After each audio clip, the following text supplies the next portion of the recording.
ఢిల్లీ నుంచి శ్రీనగర్‌కి వెళ్తున్న ఇండిగో విమానానికి ప్రమాదానికి గురైంది. అయితే ఈ ప్రమాదంలో పాకిస్తాన్‌కి సంబంధించిన హస్తం ఉందా?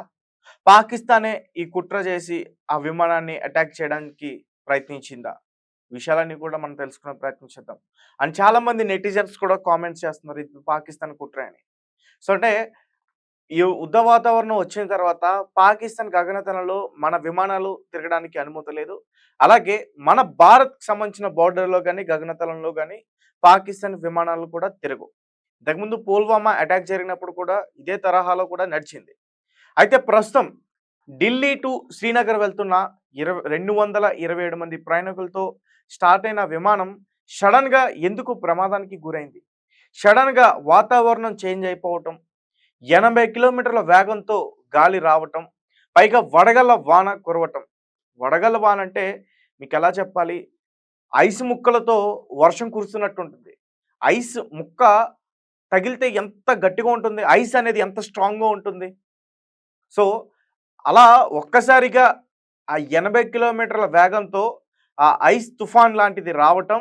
సో, అవన్నీ కూడా ఆ విమానం పైన పడడం వల్ల అది కుదుపులకి గురైంది.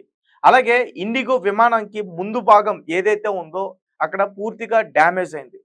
అయితే ప్రయాణికుల వాళ్ళని సేవ్ చేయడం కోసం మన పైలట్ ఒక నిర్ణయం తీసుకున్నాడు. ముందుగానే వాళ్ళందరికీ కూడా హెచ్చరించాడు. అయితే ఒక్కసారిగా ఆ గాలులు కానీ, ఆ వాన గాని ఇంకా ఎక్కువ అయిపోవడంతో, కుదుపులు ఎక్కువగా అయిపోవడంతో ప్రయాణికులకి ఎటువంటి ఇబ్బంది కలగకుండా ఉండడానికి మన భారత్‌కి సంబంధించిన పైలట్, ఇండిగో పైలట్ ఏం చేశాడంటే, పక్కనే లాహోర్‌కి సంబంధించిన ఎయిర్ ట్రాఫిక్ కంట్రోల్‌కి ఇన్ఫార్మ్ చేశాడు.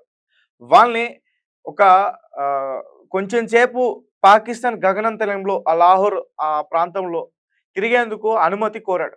కానీ వాళ్ళు నిరాకరించారు. వాళ్ళకి ఈ సిట్యుయేషన్ పూర్తిగా తెలుసు. 226 మంది 220, 26, 27 అంటున్నారు. ఎగ్జాక్ట్‌గా నాకైతే ఫిగర్ తెలీదు. కానీ 200 మంది పైగానే ఉన్నారు. వాళ్ళందరూ కూడా ప్రమాదంలో ఉన్నారు.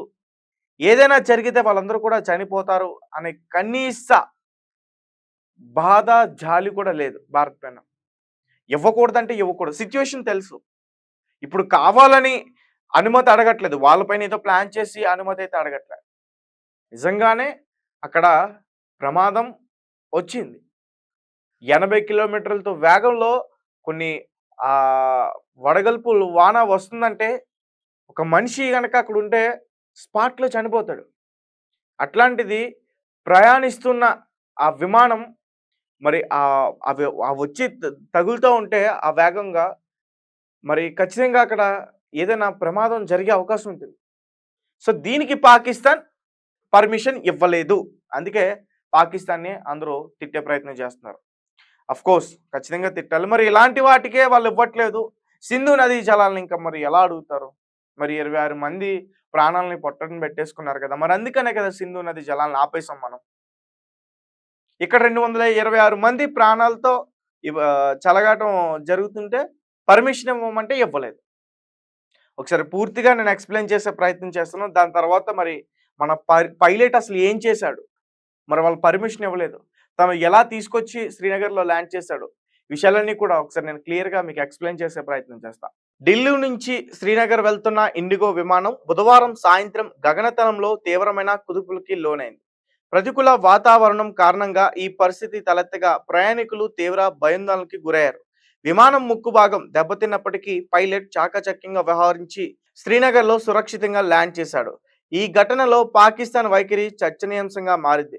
ఇండిగో ఎయిర్లైన్స్‌కు చెందిన 6E2142 విమానం 227 మంది ప్రయాణికులతో బుధవారం ఢిల్లీ నుంచి శ్రీనగర్‌కి బయలుదేరింది.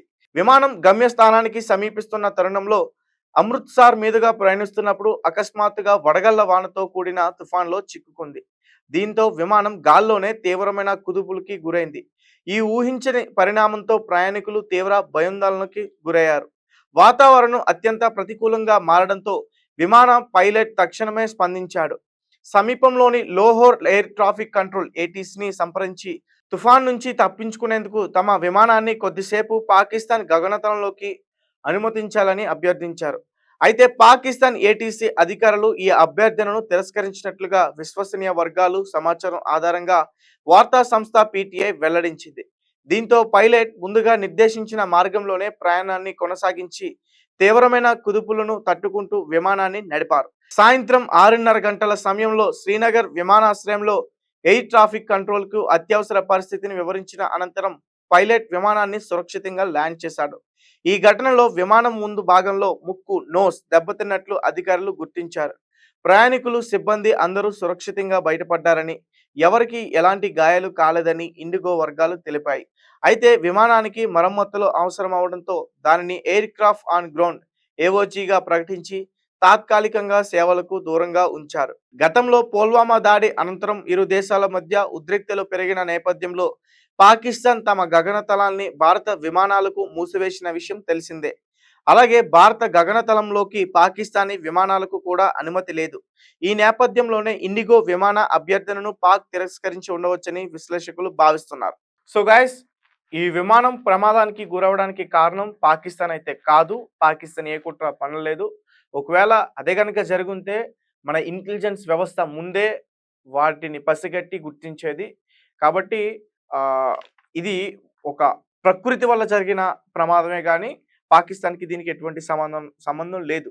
అండ్ వాళ్ళు మన గగనతలంలోకి వచ్చి దాడి చేసే అంత దమ్ము సత్తా వాళ్ళకైతే లేదు. అయితే కానీ పాకిస్తాన్ యొక్క కుక్క బుద్ధి, వంకర బుద్ధి ఇక్కడ కనిపించింది.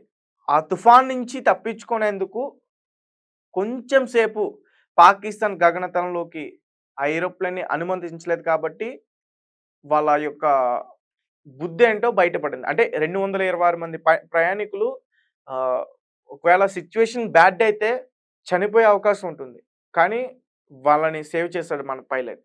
పాకిస్తాన్ పర్మిషన్ ఇవ్వలేదు కాబట్టే పాకిస్తాన్ ఇప్పుడు అందరూ తిట్టిపోస్తున్నారు. సో ఇలాంటివన్నీ కూడా పాకిస్తాన్ చేస్తుంది కాబట్టే పాకిస్తాన్‌కి సింధు నది